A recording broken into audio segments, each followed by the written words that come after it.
Good morning all of you. I am Ashutosh Tiwari. मैं आपको class 11th के अंदर इकोनॉमिक्स पढ़ाने वाला हूँ।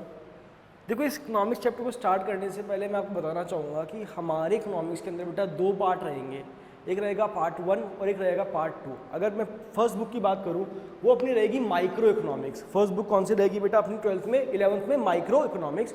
और सेकंड जो बुक रहेगी वो रहेगी बेटा स्टैटिस्टिक्स। कौन सी रहेगी? स्टैटिस्टिक्स।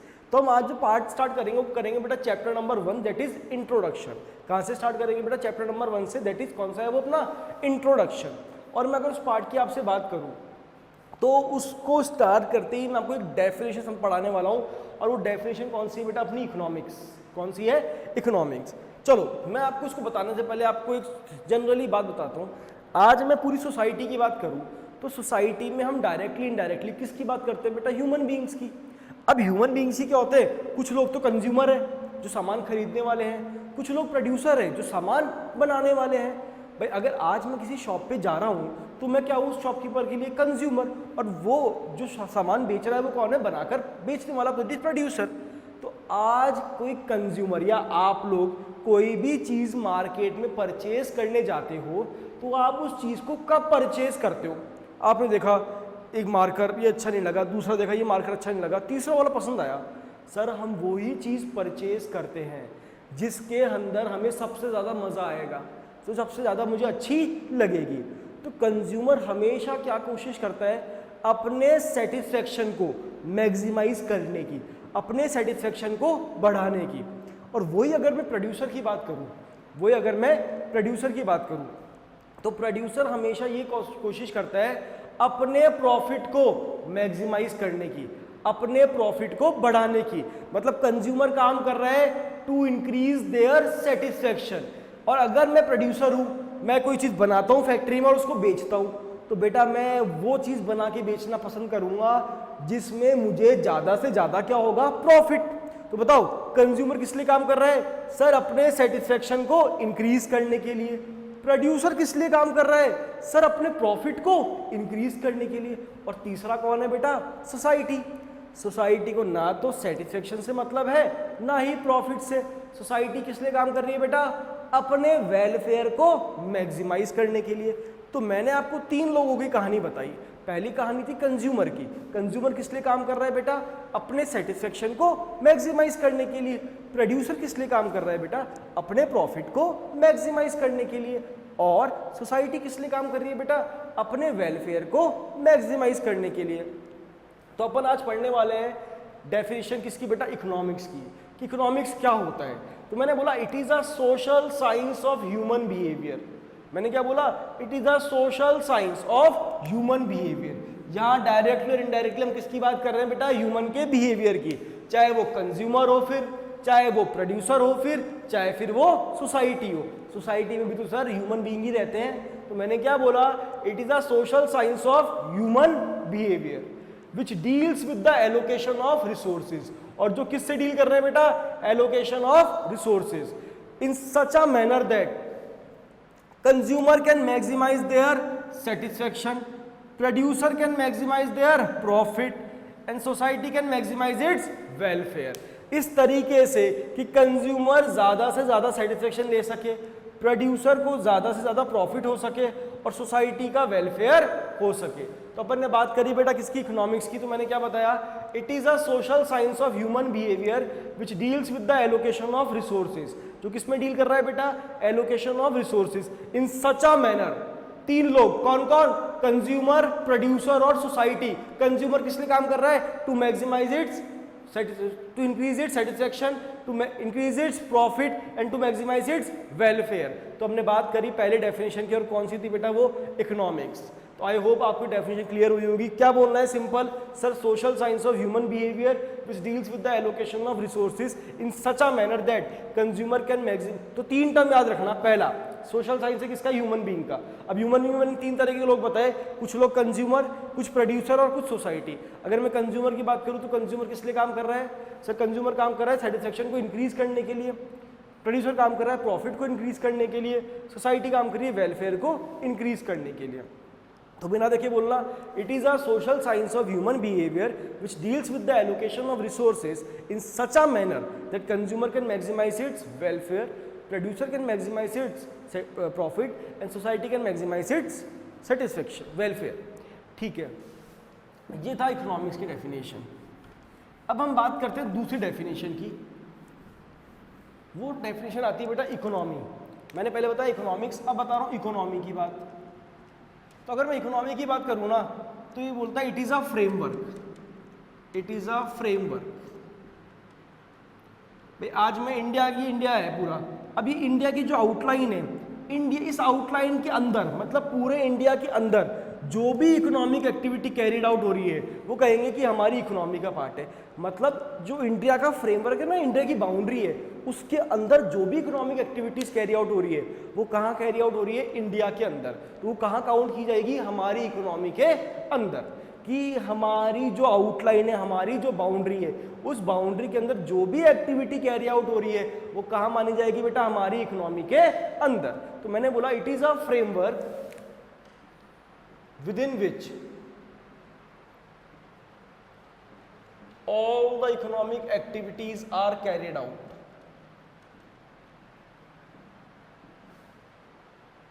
तो मैंने क्या बोला? It is a framework within which all the economic activities are carried out. वो फ्रेमवर्क जिसके अंदर सारी इकोनॉमिक एक्टिविटीज हम कैरिड आउट कर रहे हैं। मतलब मैं बात कर रहा हूं बेटा इस आउटलाइन की, इस बाउंड्री की, और इस बाउंड्री के अंदर जो भी इकोनॉमिक एक्टिविटीज कैरिड आउट हो रही है किसके पार्ट मानी जाएगी? हमारी इकोनॉमी का पार्ट मानी जाएगी। तो what is economy? Sir, it is a framework, it is a framework within which all the economic activities are carried out. तो आई होप आपको दूसरी डेफिनेशन कौन सी क्लियर होती है? इकोनॉमी की। कौन सी क्लियर हुई बेटा? इकोनॉमी की। ठीक है, तो अपन ने दो पढ़ी बेटा, कौन कौन सी? पहली अपन ने पढ़ी इकोनॉमिक्स, दूसरी अपन ने पढ़ी इकोनॉमी। अब हम और आगे चलते हैं। तीसरा टॉपिक आता है बेटा इकोनॉमिक प्रॉब्लम। इकोनॉमिक प्रॉब्लम, इसको बोला गया है बेटा प्रॉब्लम ऑफ चॉइस। अब देखो प्रॉब्लम ऑफ चॉइस हम दो पॉइंट ऑफ व्यू से पढ़ेंगे। एक तो पढ़ेंगे प्रोड्यूसर के पॉइंट ऑफ व्यू से और एक पढ़ेंगे कंज्यूमर के पॉइंट ऑफ व्यू से। हम दोनों की बात करने वाले हैं यहाँ पे, प्रोड्यूसर की भी और कंज्यूमर की भी। तो क्या पढ़ने वाले हैं बेटा अपन? Problem of choice. इसको पढ़ाने से पहले मैं आप लोगों को एक चीज़ बताना चाहूँगा। आज मुझे कोई बिज़नेस करना है, तो बिज़नेस करने के लिए चलो फैक्ट्री डालनी है। मेरे को कोई भी बिजनेस स्टार्ट करने के लिए, कोई भी फैक्ट्री स्टार्ट करने के लिए मुझे सबसे पहले कौन सी चीज़ चाहिए होती है? तो देखो अपन इसको छोड़ो, एक टॉपिक पढ़ाता हूं पहले आपको मैं, factors of production. Factors of production. तो बेटा दो तरह के फैक्टर्स होते हैं। एक तो अपने आएंगे प्राइमरी फैक्टर्स और एक होते हैं बेटा सेकेंडरी फैक्टर्स। एक तो होते हैं बेटा प्राइमरी फैक्टर्स और एक होते हैं सेकेंडरी फैक्टर्स। तो मैं पहले बात करता हूँ प्राइमरी फैक्टर्स की कि सर आज मुझे बिजनेस स्टार्ट करना है, मुझे फैक्ट्री डालनी है। सबसे पहले तो मुझे सर लैंड चाहिए, ज़मीन चाहिए। कहाँ स्टार्ट करूँगी? अपने सर पे थोड़ी ना स्टार्ट करूँगी। सबसे पहले तो क्या चाहिए सर? जगह, दैट इज लैंड।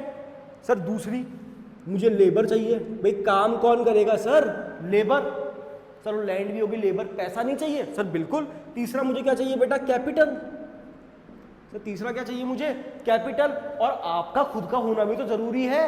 भाई आप ही नहीं होंगे तो बिजनेस कैसे ऑपरेट होगा? सर नेक्स्ट मुझे क्या चाहिए? एंटरप्रेन्योर, दैट इज मैं खुद। तो मैंने क्या बोला? प्राइमरीली कितने फैक्टर चाहिए बेटा? 4। सर कौन कौन से? पहला होता है बेटा लैंड। भाई आज कोई बिजनेस स्टार्ट करना है, जगह होना बहुत जरूरी है। तो पहला क्या बोला मैंने? लैंड। दूसरा मैंने क्या बोला? लेबर। लैंड के साथ साथ क्या जरूरी है बेटा? लेबर। और तीसरा क्या चाहिए बेटा? कैपिटल। भाई काम कैसे स्टार्ट करोगे पैसे के बिना? और आपका खुद का होना भी बहुत ही जरूरी है। तो मैंने क्या बताया आपको? Factors of production.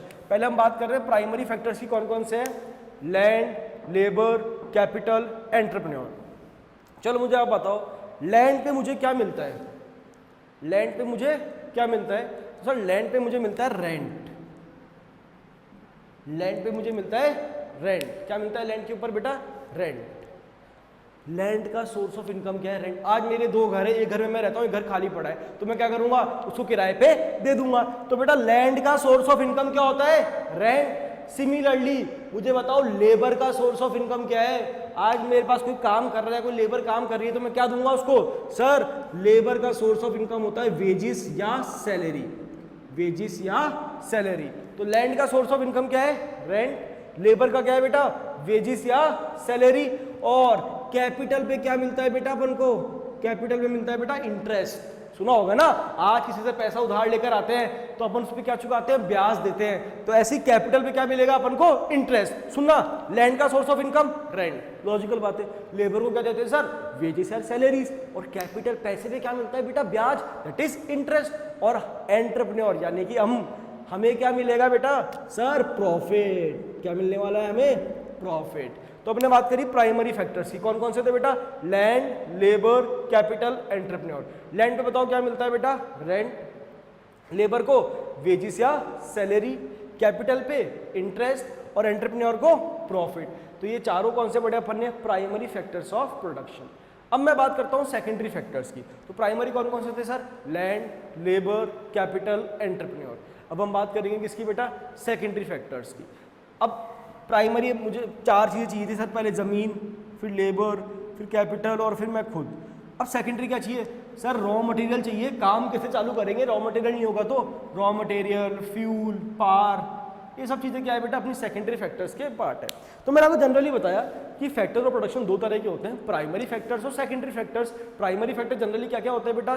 Sir land, labour, capital, entrepreneur. और लैंड पे क्या मिलता है? रेंट। लेबर को क्या मिलता है? वेजेस। कैपिटल पे इंटरेस्ट, एंटरप्रेन्योर को प्रॉफिट। और सेकेंडरी थे raw material, fuel and power.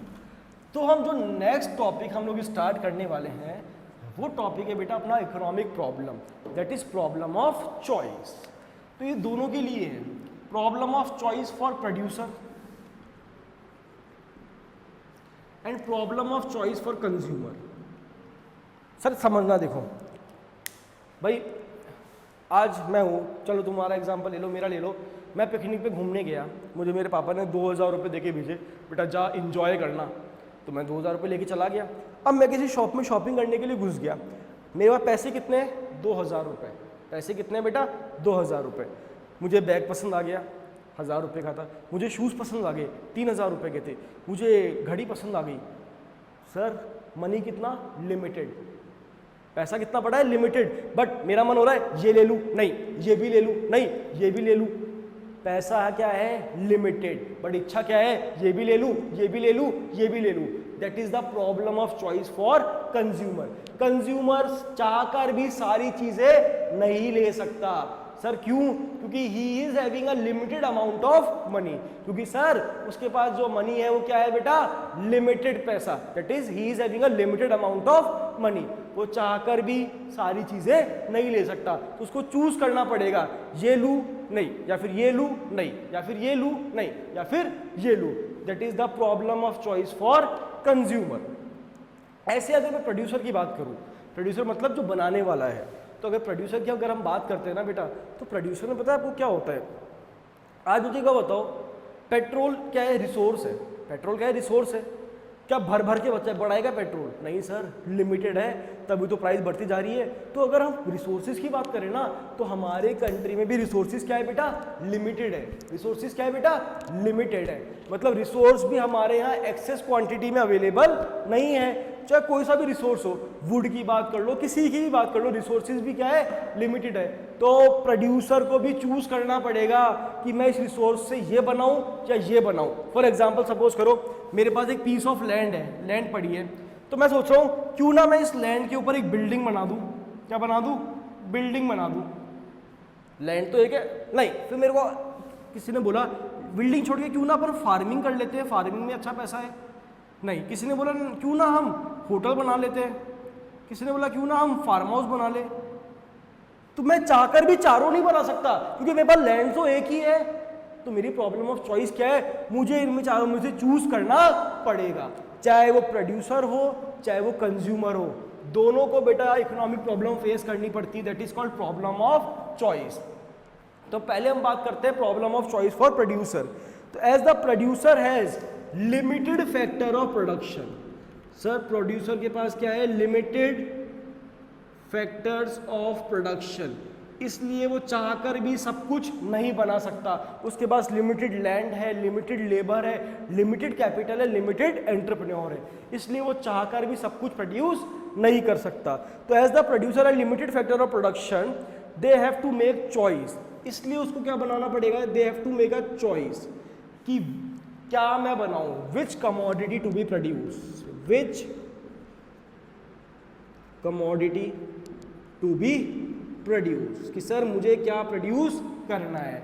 तो मैंने क्या बोला कि जो प्रोड्यूसर है उसके पास क्या है बेटा? लिमिटेड फैक्टर ऑफ प्रोडक्शन, तो उसको चॉइस करनी पड़ेगी वो क्या बनाए और क्या नहीं बनाए। ऐसे अगर मैं बात करूं कंज्यूमर की, तो कंज्यूमर की बात भी क्या है बेटा? Limited amount of money, limited amount of money, तो इनकी भी चॉइस क्या है कि सर वो चाहकर भी सब कुछ नहीं खरीद सकता। उसका मन तो ये है कि ये भी खरीद लूँ, ये भी खरीद लूँ, ये भी खरीद लूँ, बट ये पॉसिबल नहीं है।